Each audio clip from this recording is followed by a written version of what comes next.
Well, that was fun. It is 3:45. I've been here a couple hours. Experience and a half, let me say. It's the first time I've ever tried to teach cross stitching to people so young. Like I was saying earlier, different learning styles for sure. One of them really picked it up quickly, the other one not so much.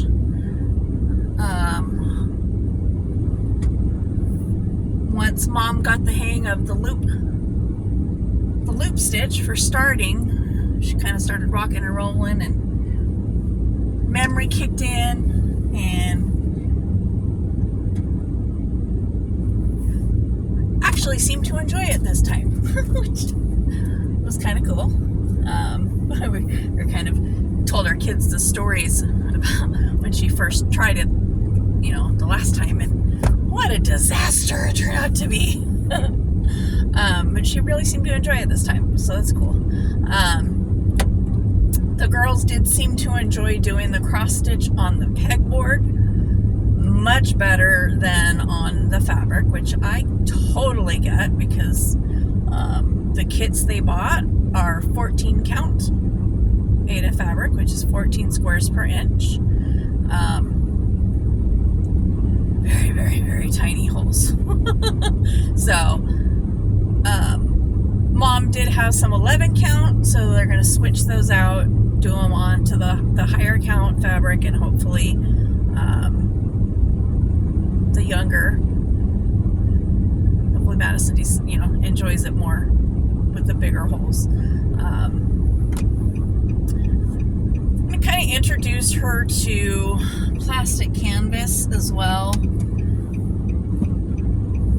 as maybe a transitioned medium, rather than the pegboard, because it's big and cumbersome. But have her do a cross stitch picture, but on plastic canvas, so that she gets until she really gets the hang of the concept. Which on the board, she did really well on the pegboard, and I think it's just, I don't know, it seemed like a confidence thing, because it was a lot of I can't, but when left to her own devices, she did just fine. So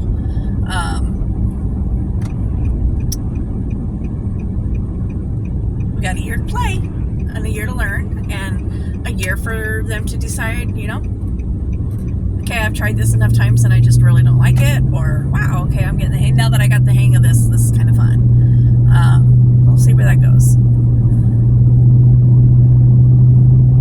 But yeah, it's like they're starting dinner, and it was, they're cooking. The girls want to make cookies with Dad, so I'm like, okay, it's time for me to bounce. Go home, figure out what I'm making for dinner.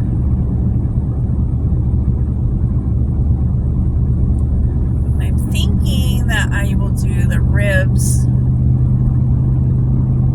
in the air fryer, and mashed potatoes and corn, and then tomorrow I can do the spaghetti, because that spaghetti sauce that I got from Imperfect Foods really has no flavor at all. Like I was just talking to her about it, I'm like, it's like a jar of tomatoes as a sauce. There was like no flavor to it at all. So I want to have time to put it in the crock pot, do some seasoning into it, let it sit, cook, blend, meld, all those good cookie terms, and still use the sauce as the base. I also bought a different marinara from Imperfect Foods to give that a try as a spaghetti sauce as well. I will admit, we're kind of spoiled, because I usually make my own spaghetti sauce, but I was going to go into the right lane like I'm supposed to, but that's a turn only lane. Yeah, I think think all those years of making my own spaghetti sauce has really kind of spoiled us. But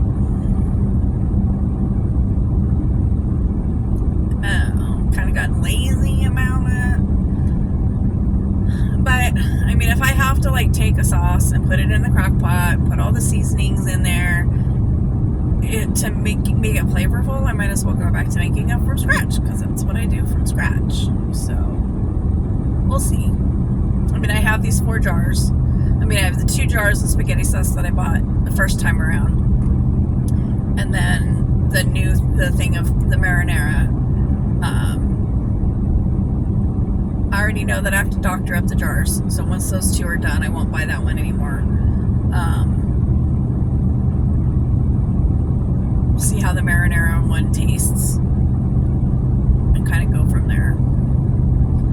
I am trying to get back to like cooking more like from scratch stuff, rather than, you know, having a freezer full of stuff that I just take out and put in the oven, or just take it out and put it in the air fryer.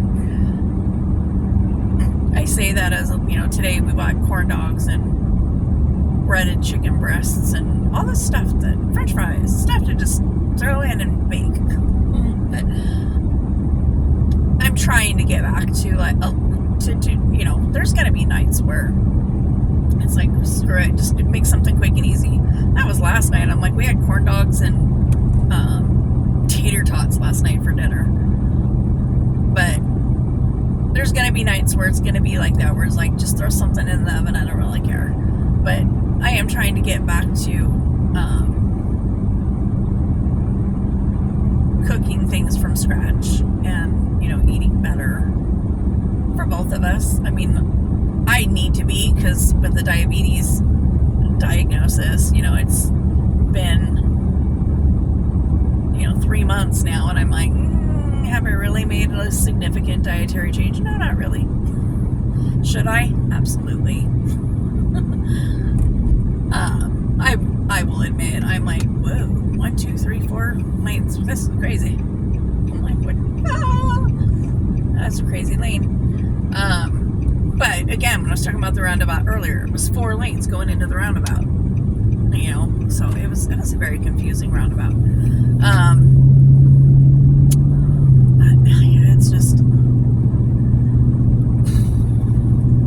It's just hard, because, you know, it's like, by the time I find things to cook, I'm mentally exhausted. By the time I get through a grocery store, I'm physically exhausted.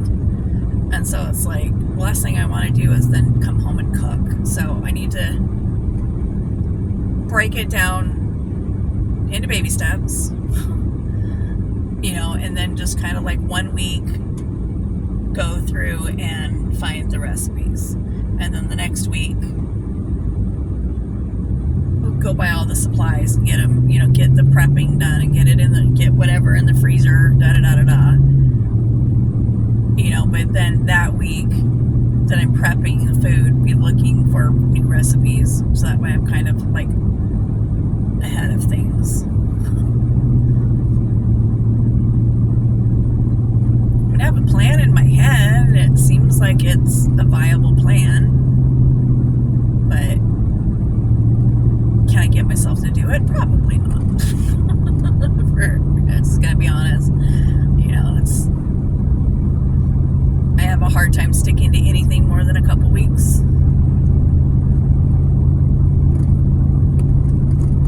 And, you know, the way I figure, it'd probably take me at least 3 to be able to get like through all the initial steps, so that I'm prepared to just like cook.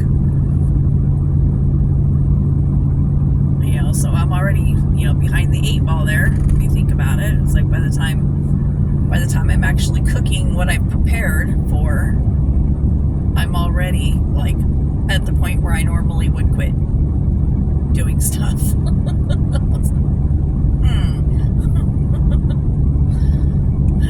I don't know. I gotta do something, because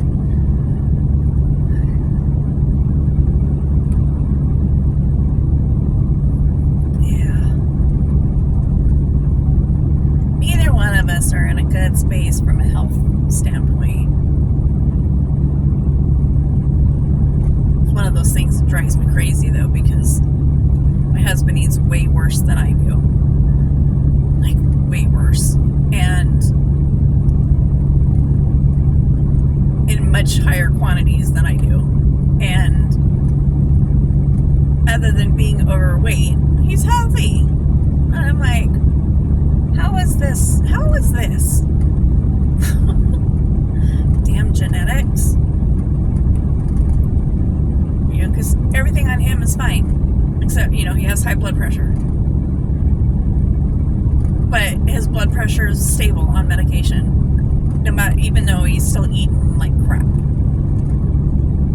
You know, and here I am, and it's like diabetes, high blood pressure, high cholesterol. It's not fair. I wasn't driving, I'd stomp my feet. It's not fair. Oh, huh. Guy behind me probably thinking, lady, move it. I just kind of cruising along. It's like, I forgot the speed limit went up.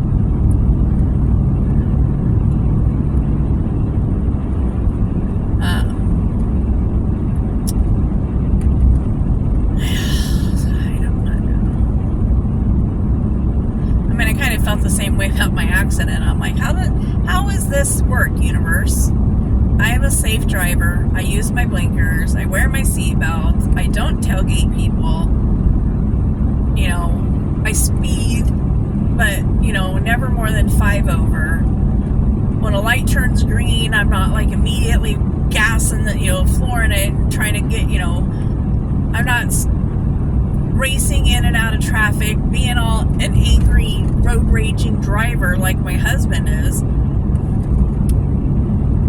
And yet I'm the one that ended up in an accident.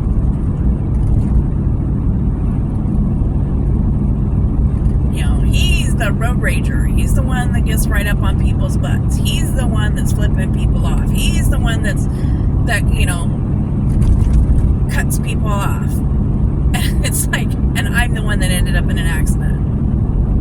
It's like, universe, really?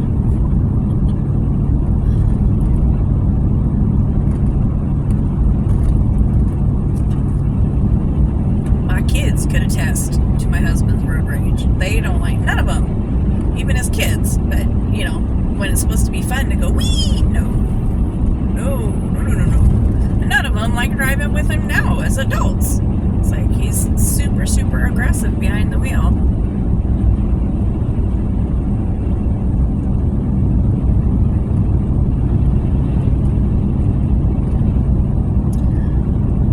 Double bad news today. Found out that my middle child and his wife are not going to be able to make it up for Thanksgiving, which is a big bummer because, you know, we skipped our normal October get together because we were planning for them to be here in November, and we don't get to see them either way. Sucks. My aunt, who was the last living sibling of my dad, passed away this morning. We knew it was coming. The last several months have been pretty bad. She was diagnosed with breast cancer. It was a super aggressive cancer, spread very quickly. She ended up having to have a mastectomy done, and it still spread into her lungs and spread into her liver. So, I mean, it sucks because, you know, I think she's in her 90s, you know, to be, you know, that age, should be able to die peacefully. But it sounds like, you know, she passed quickly once it was there. I'm grateful that her son was able to get to her before she passed away. And honestly, I think that's what she was waiting for. And as soon as she was able to see both of her kids, it was like, okay, all is well. I can go. It's sad. both of his sisters within the last, I don't know, 4 months. Yeah, it wasn't that long ago that my Aunt Doris died. And now Lois is gone. So I said last living relative, or last living sister, sibling for my dad.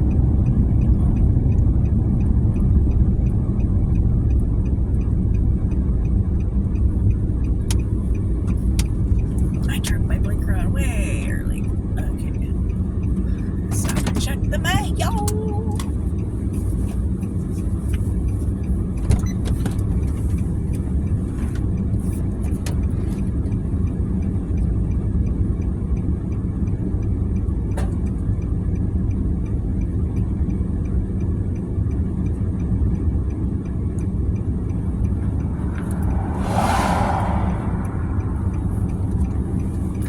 No mail, which I would have known if I checked my email at all today. Because informed delivery would have let me know that there was no mail. Oh. Need to adjust the clock in here. It says it's 6 o'clock. It's only 5.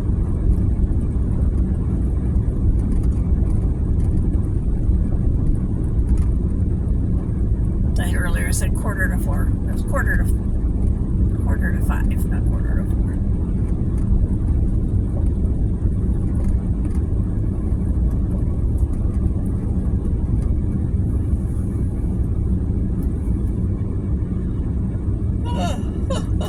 It would be nice if I walked in the door and dinner was already cooked, but I doubt that's going to be the case.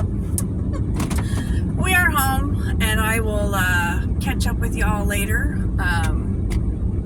I did get my instructions printed out for my miniature dollhouse since I lost the originals, so I can go back to doing that. I'm back to cross stitching, back to diamond painting. Just got to figure out how to set my camera up behind me so I can record some of that. But stay tuned and watch on my channel for some more content coming your way. Thank you, and have a nice day.